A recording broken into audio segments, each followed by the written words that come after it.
May mga pagkakataon na ang isang tahimik na gabi ay nauuwi sa isang pangyayaring hindi na kailanman madaling ipaliwanag. Isang sandaling karaniwan lang sa paningin ng lahat pero sa likod ng mga pader at katahimikan ay may mga bagay na unti-unting nauuwi sa kaguluhan at maraming kamatayan. May iba't ibang bersyon ng kwento pero iisa lang ang taong nasa likod nito. Sa pagitan ng ebidensya at takot, ito ang dokyo sa dilim. Ngayong araw, pag-uusapan natin ang isang balitang tumatak sa isipan ng mga tao sa buong Pilipinas noong dekada 90. Tahimik ang buhay sa isang liblib na lugar sa sitio Colasisi, Antipolo. Malit lamang ang lugar na ito at kaunti lamang ang nakatira. Kasama na nga doon ang mag-asawang Winifredo Masagka at si Cecilia Masagka at ang kanilang mga anak. Dating nagtatrabaho si Winifredo sa isang construction site pero nagdesisyon siyang iwanan yon nang ikasal sila ni Cecilia. Gusto niya kasing mas matagal na makasama ang kanyang pamilya. Tahimik lamang itong asawa, mabait at walang bisyo. Simple lamang ang kanilang pamumuhay tulad ng maraming pamilyang naninirahan sa kabundukan ng Antipolo noong panahong yon. Umaasa sila sa mga pansamantalang hanap buhay sa pagsasaka at tulong ng mga kamag-anak. Kilala sila ng ilang kapitbahay bilang isang ordinaryong pamilya na namumuhay ng tahimik at malayo sa sentro ng bayan. Pero sa likod ng katahimikang yon ay may mga nagsimulang makapansin ng kakaibang pagbabago kay Winifredo. Yon ay nang mapatay ang kapatid nito at hindi nahuli kung sino man ang gumawa ng krimen. Bandang November 1993, napansin ng ilang mga kapitbahay at kamag-anak ni na Cecilia ang unti-unting pagbabago ng ugali ni Winifredo. Nagiging bugnutin daw ito, palasigaw, palaging mag-isa at may mga oras na bumubulong o nagsasalita kahit na wala namang kausap. Kahit si Cecilia ay napansin yon pero pilit na pinagsawalang bahala. Kaya lang inaapektuhan ang kanilang kabuhayan dahil hindi na rin ito naasikaso ang kanilang pananim sa sakahan. Hanggang may nabili si Winifredo na bolo mula sa namatay na kapitbahay. Doon mas lalong naging kapansin-pansin ang pagbabago niya. Ang pagiging maingat at mapag-alaga nito sa bolo ay higit pa kesa sa kanyang pamilya. May mga oras na katabi pa niya itong matulog at kinakausap na parang tao. Minsan pa ay nakitulog ang mga magulang ni Winifredo sa kanilang bahay at nagising ang mga ito na nakatutok sa kanila ang itak na hawak ni Winifredo. Ninerbiyos ng sobra ang mga magulang ni Winifredo pero parang wala naman ito sa kanya at biglang umalis sa harapan ng dalawang matanda. Habang lumilipas ang mga buwan, lumalalim umano ang kanyang kakaibang pag-uugali ni Winifredo. May mga pagkakataong hindi siya mapakali at tila may kinakatakutan o iniisip na hindi may paliwanag ng mga tao sa paligid niya. Naging malikot ang mga mata at palaging gusto na mapag-isa. Dahil sa mga pangyayaring ito ay nagsimulang kumalat ang mga bulong-bulungan sa komunidad. May ilan na nagsasabing may problema lamang siya sa pag-iisip o matinding stress. Ngunit meron ding mga naniniwala na may mga misteryosong nangyayari. Para daw siyang may nakikitang nilalang na hindi nakikita ng mga pangkaraniwang mga tao. Sinasabi ng iba na parang may demonyo daw na sumasapi kay Winifredo. Habang papalapit ang Disyembre taong 1993, mas napapansin ng pamilya at ilang kakilala ni Winifredo na may mga pagbabago sa kanyang mga kinikilos. Naging usap-usapan na siya sa kanilang maliit na lugar hanggang sa sinalanta ng malakas na bagyo ang maliit na sitio Colasisi. Maraming kabahayan ang nasira at maswerte ang mag-asawang Winifredo at Cecilia na hindi nasira ang kanilang bahay kaya may ilang kapitbahay sila ang madalas na nakikitulog sa kanila habang inaayos ang mga kabahayan. Isang gabi, niyaya ni Winifredo si Cecilia na bumalik ng Maynila dahil nanaginip daw ito na may masamang mangyayari sa kanila sa probinsya. Umayag naman si Cecilia na magtatrabaho si Winifredo sa construction site. Kaya lang nagkagulo sa pinagtatrabahuhan nito kung saan napatay ang kaibigan ni Winifredo. Dahil doon ay bumalik sila sa sitio Colasisi sa takot na baka balikan sila ng mga pumatay sa kaibigan ni Winifredo. Kaya lang mas lalong lumala ang mga kakaibang kilos ni Winifredo. Lalo na ang pag-aalaga nito sa bolo na palaging hinahasa na para bang may pinaghahandaan. Isang umaga habang hinahasa ni Winifredo ang itak, nakita daw ni Cecilia ang pagbabago ng mukha ng asawa. Kumapal ang kilay, kumulubot ang muka at namumula ang mga mata na para bang may demonyong sumapi sa kanyang asawa. Yun ang unang pagkakataon na nakita niya ang pagbabago sa mukha nito, na kaagad ding bumalik sa normal na para bang namamalikmatan lamang siya. Hanggang sa dumating ang araw ng December 3, 1993. Karaniwang araw lang sana yon para sa mga tao sa sityo, ilang araw na lamang bago magpasko. Kaya abala ang karamihan sa paghahanda para sa nalalapit na selebrasyon. Sa bahay ng mga masagka, wala ring nakapansin na may mangyayaring kakaiba sa mga susunod na oras. Tuloy pa rin ang normal na gawain ng pamilya. May mga bata sa paligid, may mga kamag-anak na dumadalaw at tahimik ang buong komunidad. Nang gabing yon, may 4 na kapitbahay silang nakitulog sa kanilang bahay kasama ang isang bata. Ito ang mga kapitbahay na hindi pa nagagawa o naaayos ang sariling mga bahay. Sa loob ng bahay ng mga masagka, nakahiga na rin ang mga tao. Ang iba ay mahimbing nang natutulog, ang iba naman ay nagpapahinga matapos ang mahabang araw. Walang nakakaalam na sa loob lamang ng ilang minuto ay magbabago na ang lahat. Habang lumalalim ang gabi, nagsimula na ang trahedya. Ayon sa mga salaysay na lumabas matapos ang insidente, ang mga unang biktima ay hindi na halos nakapag-react. Natutulog sila nang magsimula na ang pag-atake. Dahil dito ay wala silang sapat na oras upang maintindihan kung ano ang nangyayari. Bandang 9:00 ng gabi nang magising si Cecilia dahil sa mga ingay sa labas ng kanilang kwarto. Nang silipin niya ang sala, laking gulat niya nang makita si Winifredo na walang awang tinataga ang kanilang mga kapitbahay. Nagdalawang isip siyang tumulong dahil ayaw niyang mapahamak ang mga anak niya, kaya mas pinili niyang iligtas ang sarili at ang mga bata. Nakita niya rin daw kung paanong nagbago ang mukha ng kanyang asawa habang tinataga ang kanilang mga kapitbahay. Nanlilisik ang mapulang mga mata. Naging makapal ang kilay at nagkaroon pa ng tila 2 sungay sa ulo nito. Hindi na raw yon ang asawa niya, kaya alam niyang hindi na ito nakikinig pa sa kanya. Hindi na siya nag-aksaya pa ng oras. Alam niyang bawat segundo ay napakahalaga. Alam niyang kapag nagkamali siya ng desisyon ay maaaring hindi na sila makalabas pa ng buhay. Sa gitna ng dilim at kaguluhan, naganap siya ng paraan upang makatakas. Hindi sa pintuan kundi sa bintana. Sa mga sandaling yon wala nang panahon para mag-isip ng matagal. Wala nang panahon para mag-impake o kumuha pa ng gamit. Buhay ang nakataya. Kaya ginawa niya ang tanging bagay na sa tingin niya ay may pag-asang magligtas sa kanila. Isa-isa niyang hinulog ang mga anak niya sa bintana. Pero may isang kapitbahay silang nakalabas ng bahay na malapit sa bintana na kaagad na pinatay sa taga ni Winifredo. Kaya nagdesisyon siyang sa pintuan sa sala dumaan dahil baka makita ng asawa niya ang mga anak niya sa may labas ng bintana. Kaya lang naharangan siya ng kanyang asawa. Nakiusap si Cecilia dito at sinubukang agawin ng bolo.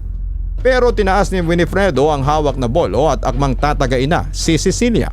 Hindi nito tinuloy at sumigaw na tumakbo na si Cecilia bago pa magbago ang isipan nito. Kaya kaagad na siyang tumakbo at binuhat ang 3 bata palayo sa lugar na yon. Habang papalayo siya, patuloy pa rin ang kaguluhan sa likuran niya.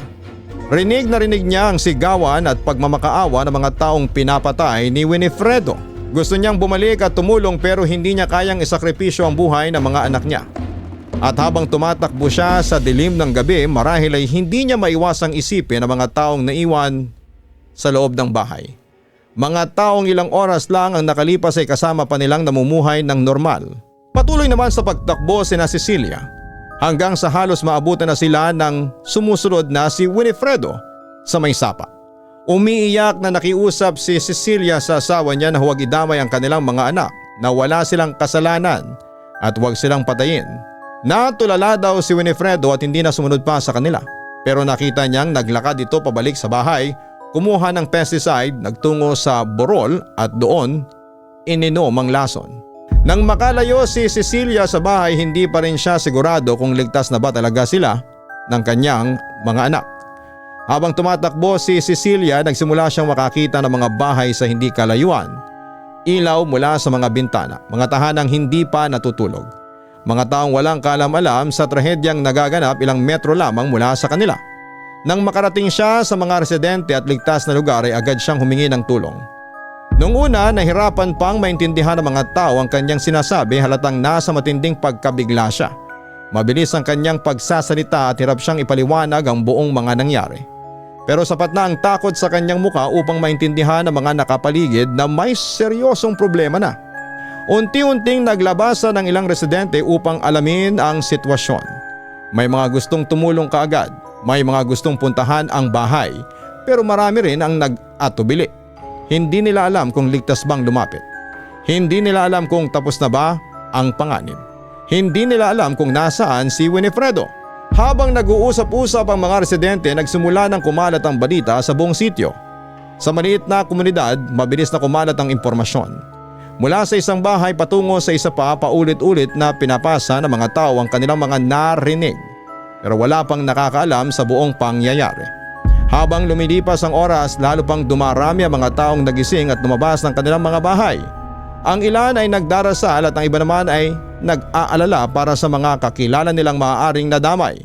Sa gitna ng lahat ng ito, si Cecilia ay pilit pa ring binubuo sa isipan niya ang mga pangyayari. Paulit-ulit niyang tinatanong ang kanyang sarili. Paano nangyari ito? Bakit nangyari ito? At higit sa lahat, may nagawa ba sana siyang paraan upang pigilan ito? Hindi nagtagal ay nagsimula na makarating ang impormasyon sa mga pulis at iba pang mga opisyal. Nang matanggap ng mga otoridad ang ulat, agad silang kumilos upang alamin ang tunay na mga nangyari. Habang papunta sila sa sitio Colasisi, limitado pa lamang ang impormasyon na nasa kanilang mga kamay. Ang alam nila ay may naganap na malubhang insidente at may mga taong posibleng nangangailangan ng agarang tulong. Hindi pa malinaw kung gaano kalawak ang nangyari at kung may banta pa bang nakaabang sa lugar. Pagdating nila sa komunidad, agad nilang napansin ang kakaibang atmosfera. Karaniwan ang tahimik ang lugar sa ganitong oras ng gabi, pero ng gabing yon ay maraming residente ang gising pa rin. Ang iba ay nakatayo sa labas ng kanilang bahay at nag-uusap-usap. Ang iba naman ay nakatingin lamang sa direksyon ng bahay ng mga masagka. Tila naghihintay ng kasagutan sa mga tanong na bumabagabag sa kanila. Habang kinakausap ng mga pulis ang ilang residente ay unti-unti nilang narinig ang iba't ibang bersyon ng kwento. May mga nagsabing nakarinig sila ng mga sigaw. May mga nagsasabing may mga taong tumatakbo sa gitna ng gabi. At meron din nagsabing matagal na nilang napapansin ang mga kakaibang kinikilos ni Winifredo bago mangyari ang insidente. Hindi nagtagal, sinimulan na rin ng mga otoridad ang pagpunta sa mismong lugar kung saan naganap ang trahedya. Habang papalapit sila sa bahay, mabigat ang pakiramdam ng bawat isa. Bilang mga investigador, sanay silang humarap sa iba't ibang uri ng krimen at aksidente. Pero may mga pagkakataong kahit ang mga veteranong pulis ay nakakaramdam ng matinding lungkot kapag nakakaharap nila ang mga kasong may kinalaman sa buong pamilya at komunidad. Nang makarating sila sa lugar, nagsimula silang magsagawa ng paunang pagsusuri at kailangan nilang alamin kung ano ang eksaktong mga nangyari, kung sino ang mga naroon ng gabing yon at kung nasaan ang pangunahing taong hinahanap nila.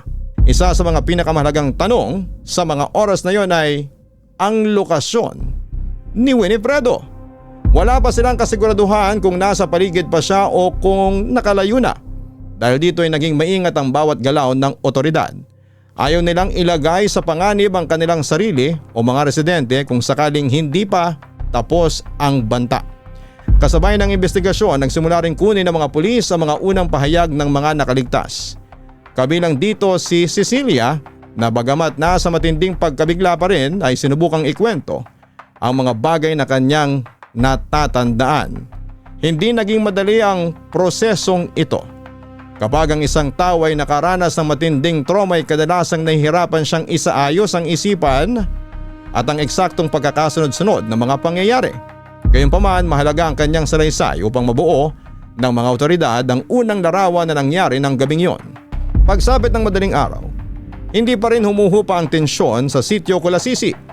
Habang walang nakatulog sa mga residente, ang iba naman ay nanatili sa kanilang mga bahay kasama ang kanilang pamilya. Habang ang iba naman ay nakikiusap sa mga otoridad na alamin kaagad ng buong mga nangyari. Sa panahong yon, nagsimula nang makarating sa mas maraming tao ang balita tungkol sa mga nangyari at hindi lamang ang mga residente ng Antipolo ang nag-uusap tungkol dito at unti-unti na ring naririnig ng mga tao sa ibang lugar ang tungkol sa trahedyang naganap sa sitio Kulasisi. Sa gitna ng lahat ng ito ay nanatiling nakatuon ang mga otoridad sa paghahanap. Kalaunan ay natagpuan ng mga pulis si Winifredo na wala ng buhay sa isang hindi kalayo ang lugar mula sa pinangyarihan ng insidente sa tuktok ng Borol. Pagkatapos ito ay nagbago ang direksyon ng kaso. Sa halip na paghahanap pa sa sospek, naging investigasyon na ito ng isang natapos na trahedya. Ang mga otoridad ay nakatuon sa pagkolekta ng testimonya mula sa mga nakaligtas, lalo na kay Cecilia dahil siya ang isa sa mga pangunahing saksi sa nangyari sa loob ng bahay. Si Cecilia, kahit ligtas na, ay dumaan sa matinding trauma. Sa mga sumunod na araw, kinailangan niyang ulitin ang kanyang salaysay sa mga investigador habang sinusubukan niyang unawain ang bigat na nangyari sa kanyang pamilya.